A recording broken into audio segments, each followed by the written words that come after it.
Hi friends, எல்லாருக்கும் வணக்கம்.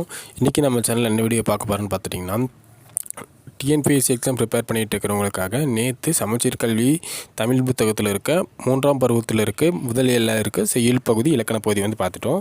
அதுக்கப்புறம் இன்றைக்கி பார்த்துட்டிங்கன்னா 2ஆம் இயலில் இருக்க செய்யுள் பகுதி இலக்கண பகுதி பற்றி தான் பார்க்க போகிறோம்.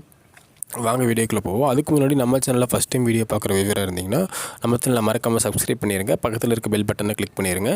அது மட்டும் இல்லாமல் இந்த வீடியோ உங்கள் ஃப்ரெண்ட்ஸ் யாருக்காவது யூஸ்ஃபுல்லாக இருந்துச்சுன்னா நீங்கள் மறக்காமல் ஷேர் பண்ணிடுங்க. வாங்க வீடியோக்குள்ளே போவோம்.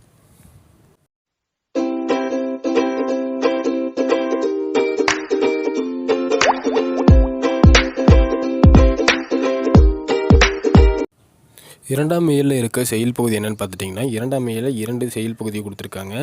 2 செயல் பகுதி கொடுத்துருக்காங்க. அதில் வந்து மனப்பாட பகுதி ஒன்று இருக்குது. ஃபஸ்ட்டு செயல் பகுதி என்ன பார்த்திங்கன்னா பாரபத கண்ணி. சரிங்களா, பாரபத கண்ணிங்கிறதோட ஆசிரியர் பெயரை பற்றி ஆசிரியர் குறிப்பை நம்ம பார்த்துருவோம். வாங்க. பாரபத கண்ணியோட ஆசிரியர் குறிப்பு என்னென்னு பார்த்துட்டிங்கன்னா, இந்த பாடலில் இயற்றியவர் யாருன்னு பார்த்துட்டிங்கன்னா தாயுமானவர். சரிங்களா, இந்த பாரபத கண்ணியோட ஆசிரியர் யார்? தாயுமானவர். நான் உங்களுக்கு ஆல்ரெடி சொன்ன மாதிரி தான், நீங்கள் இப்போ ஒரு செய்யுள் பகுதி எடுத்து படிச்சுட்டு இருந்தீங்கன்னா நீங்கள் அந்த செய்யுளோட தலைப்பு எழுதிக்கணும். தலைப்புக்கு பக்கத்தில் அந்த செய்யுள் நூலோட ஆசிரியர் பெயர் அதை எழுதிக்கணும். அவரோட நூற்றாண்டு எதாவது கொடுத்துருந்தாங்க அதை எழுதிக்கணும். இவர் எந்த நூல்கள் எழுதினாங்களோ அதெல்லாம் எழுதிக்கணும். அந்த மாதிரி எழுதி நீங்கள் படிச்சிங்கன்னா உங்களுக்கு எக்ஸாமுக்கு வந்து நீங்கள் படிக்கும்போது நீங்கள் நோட்ஸ் எடுத்ததெல்லாம் வந்து கண்டிப்பாக யூஸ்ஃபுல்லாக இருக்கும். அந்த மாதிரி எடுத்து நீங்கள் படிச்சுக்கோங்க. ஃபஸ்ட்டு பாரபத கண்ணியோட ஆசிரியர் யார்? தாயுமானவர். தாயுமானவர் வந்து யாரோட தலைமை கணக்காளராக பணிபுரிந்தார் அப்படின்னா விசிய ரகுநாத சொக்கலிங்கர் வந்து தலைமை கணக்காளராக பணிபுரிந்தார். சரிங்களா, எதுக்காக இது சொல்கிறேன்னு பார்த்துட்டிங்கன்னா, நீங்கள் எக்ஸாம்ஸ்லேயே பார்த்தீங்கன்னா பொறுத்துக்க அந்த மாதிரி கொஸ்டின்ஸ்லாம் வந்து அதிகமாக கேட்பாங்க. அதில் பார்த்தீங்கன்னா நூலோட பெயர், நூலோட ஆசிரியர் வந்து கேட்டிருப்பாங்க. சரிங்களா, இந்த மாதிரி இதில் வந்து நிறைய நீங்கள் இப்போ 6th to 12th வரைக்கும் இருக்க புக் எல்லாமே படிச்சிங்க. அதில் ஏகப்பட்டதெல்லாம் செயல் பகுதி நீங்கள் படிப்பீங்க. அதிலிருந்து நீங்கள் ஈஸியாக வந்து புரிஞ்சுக்கிறதுக்காக நீங்கள் நோட்ஸ் எடுத்து வச்சு படிச்சிங்கன்னா உங்களுக்கு அண்டர்ஸ்டாண்ட் ஆகிறதுக்கு ஈஸியாக இருக்கும். சரிங்களா, இந்த பாடல் பகுதி பார்த்திங்கன்னா தாயுமானவர் பாடல்களிலிருந்து எடுத்திருக்காங்க. அது மட்டும் இல்லாமல் இந்த நூலை வந்து பார்த்திங்கன்னா தமிழ் மொழியின் உபநிடதம் அப்படிங்கிறத வந்து போட்டுருவாங்க. சரிங்களா, அடுத்து இந்த பாரபத கண்ணிகளில் வந்து கண்ணி அப்படிங்கிறது என்ன பொருள் பார்த்துட்டிங்கன்னா 2 அடிகளில் பாடப்படும் பாடல் வகை. சரிங்களா, அப்படிம்பாங்க. அதனால தான் வந்து இந்த பாடல் எல்லாமே பார்த்திங்கன்னா வெறும் 2 அடியில் வந்து பாடலை முடிச்சிருப்பாங்க. அதுதான் வந்து பாரபத கண்ணி. சரிங்களா, அடுத்து இந்த பாடலில் இருக்க சொல்லும் பொருளும் பார்த்துருவோம். வாங்க. சொல்லும் பொருளும்னு என்னென்னா சொல்லு அதுக்கான பொருள் வந்து கேட்டிருப்பாங்க. சரிங்களா, இதுவும் வந்து மேக்ஸிமம் கேட்குறக்கு வாய்ப்புகள் அதிகமாக இருக்குது. அதனால் நீங்கள் இது படித்து தெரிஞ்சுக்கோங்க. நோட்ஸ் எடுத்து வச்சுக்கோங்க மறக்காம. தண்டோருள் அப்படின்னு என்ன? குளிர்ந்த கருணை. கூர் அப்படின்னு என்ன? மிகுதி. செம்மையருக்கு அப்படின்னு என்ன? சான்றோருக்கு. சரிங்களா, தண்டோருள் அப்படின்னு என்ன? குளிர்ந்த கருணை. கூர் அப்படின்னு என்ன? மிகுதி. செம்மையருக்கு அப்படின்னு என்ன? சான்றோருக்கு. சரிங்களா, அடுத்து ஏவல்னா என்ன? ஏவல்னா தொண்டு அப்படிங்கிறது.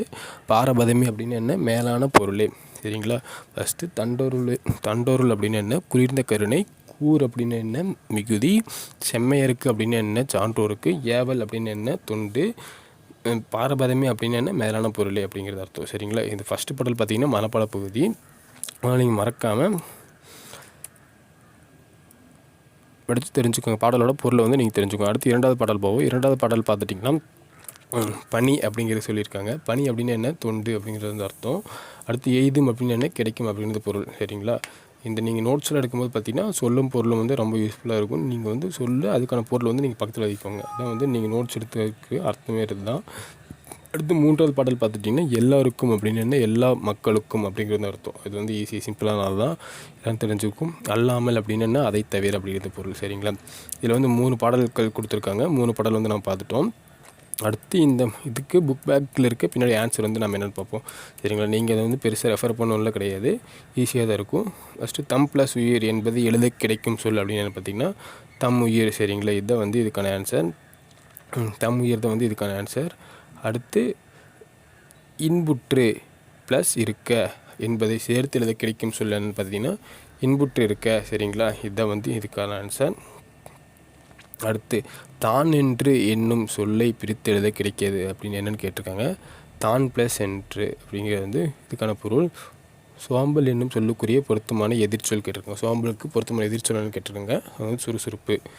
சோம்பலுக்கு ஆப்போசிட் வார்த்தை என்ன? சுறுசுறுப்பாக இருக்கணும் அப்படிங்கிறத வந்து வார்த்தை. சரியா, இப்போ இதுக்கான ஆன்சர்லாம் வந்து கரெக்டாக சொல்லி பார்த்துருவோம். வாங்க.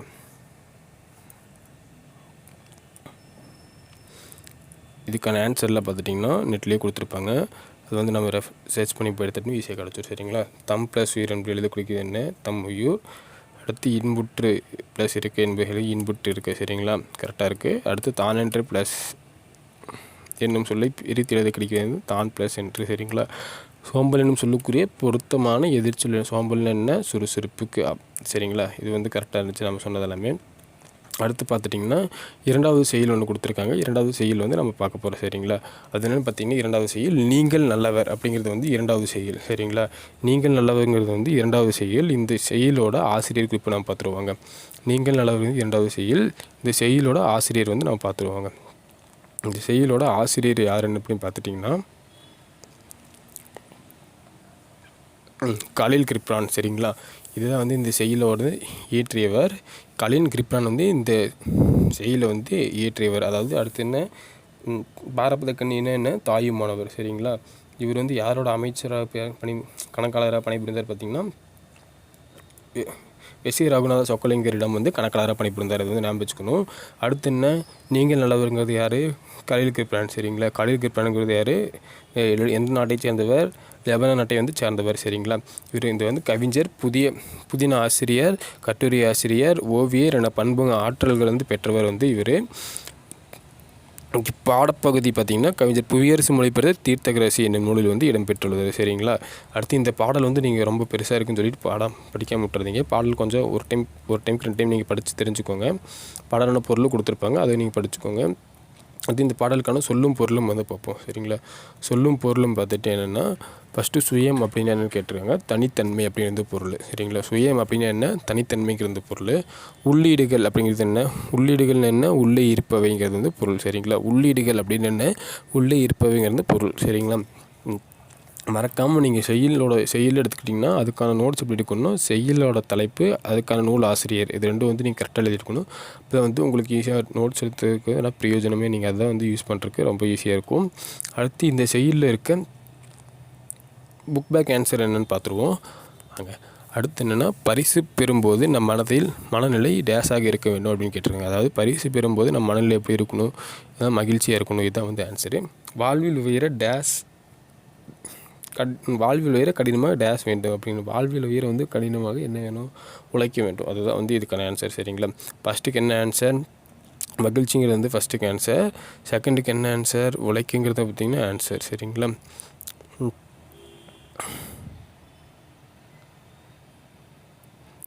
அடுத்து நாம் 2ஆம் இயலில் இருக்க இலக்கண பகுதி பற்றி பார்க்க போகிறோம். 2ஆம் இயலில் இருக்க இலக்கண பகுதி என்னன்னு சொல்லி பார்க்கலாம் வாங்க. இப்போ நான் 2ஆம் இயலில் இருக்க இலக்கண பகுதி எடுத்துட்டேன். சரிங்களா? இலக்கண பகுதி வந்து கற்கண்டுன்னு கொடுத்துருப்பாங்க, அதான் வந்து இலக்கண பகுதி. இதில் 2ஆம் இயலில் என்ன இலக்கண பகுதி கொடுத்துருக்காங்க பார்த்திங்கன்னா பெயர் சொற்கள். சரியா? பெயர் சொல்லுங்கிறது வந்து இலக்கண பகுதியை கொடுத்துருக்காங்க. ஃபஸ்ட்டு பெயர் சொல்லுன்னா என்ன நம்மளுக்கு தெரிஞ்சிருக்கணும். பெயர் சொல்லுன்னா என்னென்னு பார்த்துட்டிங்கன்னா இதிலே சொல்லியிருக்காங்க பாருங்க. மரம், பள்ளிக்கூடம், சித்திரை, கிளை, இனிப்பு, பாடுதல். இதெல்லாம் வந்து படித்து பார்த்தோம்னா என்ன சொல்லிடுறாங்க, ஒரு பெயரை குறிக்குது. அதனால் பார்த்திங்கன்னா பெயர் சொல் அப்படின்னு சொல்லுவாங்க.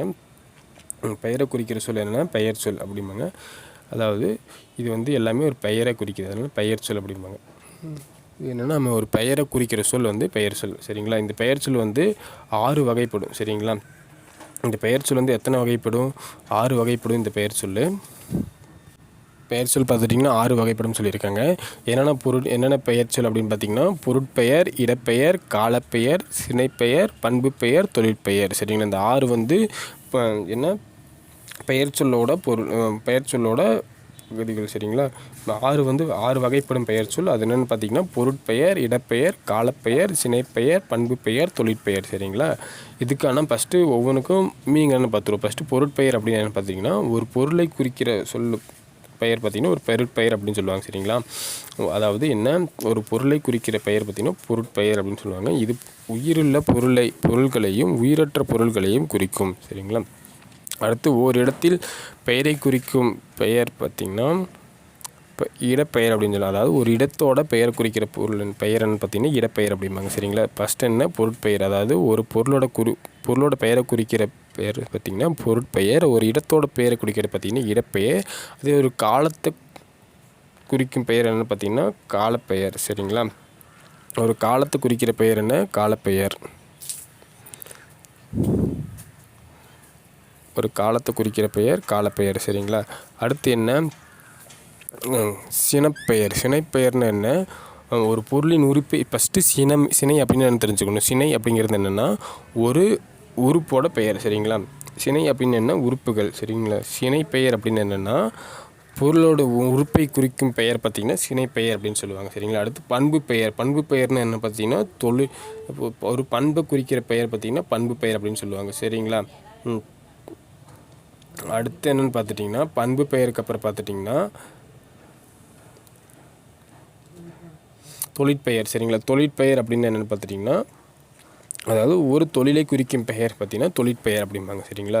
ஃபஸ்ட்டு இதில் இருக்கிற 6 வகை நம்ம பார்த்துட்டோம். இந்த 6 வகைக்கான ஒரு எடுத்துக்காட்டு கொஸ்டின் ஒன்று கேட்டிருக்காங்க. அதை நான் பார்த்துருவாங்க. ஒரு எடுத்துக்காட்டு கேட்டிருக்காங்க. அவங்க பார்ப்போம். காவிய புத்தகம் படித்தல் அப்படிங்கிறது என்ன? புத்தகம்ங்கிறது என்ன? ஒரு பொருள். அதாவது பொருட்பெயர் அப்படி வந்திருக்கு. காவிய பள்ளிக்கு சென்றார். பள்ளி அப்படிங்கிறது என்ன? ஒரு இடம். அதனால் இது என்ன? இடப்பெயர். சரிங்களா? அடுத்து காவிய மாலையில் விளையாடினாள். மாலைங்கிறது என்ன? அது ஒரு நேரம், அதாவது காலப்பெயர். சரிங்களா? காவிய தலை அசைத்தாள். தலைங்கிறது என்ன? ஒரு உறுப்பு. உறுப்புன்னு என்ன? சினைப்பெயர். சரிங்களா? காவிய இனிமையாக பேசுவாள். சரிங்களா? இனிமையாக பேசுவாள். இனிமை அப்படிங்கிறது என்ன? பண்பு பெயர். சரிங்களா? காவியாவுக்கு நடனம் ஆடுதல் பிடிக்கும். ஆடுதல்ங்கிறது என்ன? ஒரு தொழில். அதாவது அதனால ஒரு தொழிற்பெயர் அப்படின்னு வந்துருச்சு. சரிங்களா? இன்றைக்கி நம்ம செய்யுளில் 6ஆம் வகுப்பு 3ஆம் பருவத்தில் உள்ள 2ஆம் இயலில் இருக்க செய்யுள் பகுதி இலக்கண பகுதி பார்த்துட்டோம். இது அடுத்து நாளைக்கு நம்ம பார்த்துட்டிங்கன்னா 3ஆவது இயலை பற்றி பார்ப்போம். சரிங்களா? இந்த வீடியோ உங்களுக்கு ரொம்ப யூஸ்ஃபுல்லாக இருந்துச்சுன்னு நினைக்கிறேன். இது போல் உங்களுக்கு ஏதாவது வீடியோ ஏதாவது வேணும் அப்படின்னு நினச்சேன் நம்ம சேனலில் கமெண்ட் பாக்ஸில் கமெண்ட் பண்ணுங்கள். இந்த வீடியோ உங்கள் ஃப்ரெண்ட்ஸ் யாருக்காவது யூஸ்ஃபுல்லாக இருந்துச்சுன்னா மறக்காமல் ஷேர் பண்ணுங்கள். நம்ம சேனலை சப்ஸ்கிரைப் பண்ண சொல்லுங்கள். பக்கத்தில் இருக்க பெல் பட்டனை கிளிக் பண்ண சொல்லிடுங்க. தேங்க்யூ ஃபார் வாட்சிங் திஸ் வீடியோ.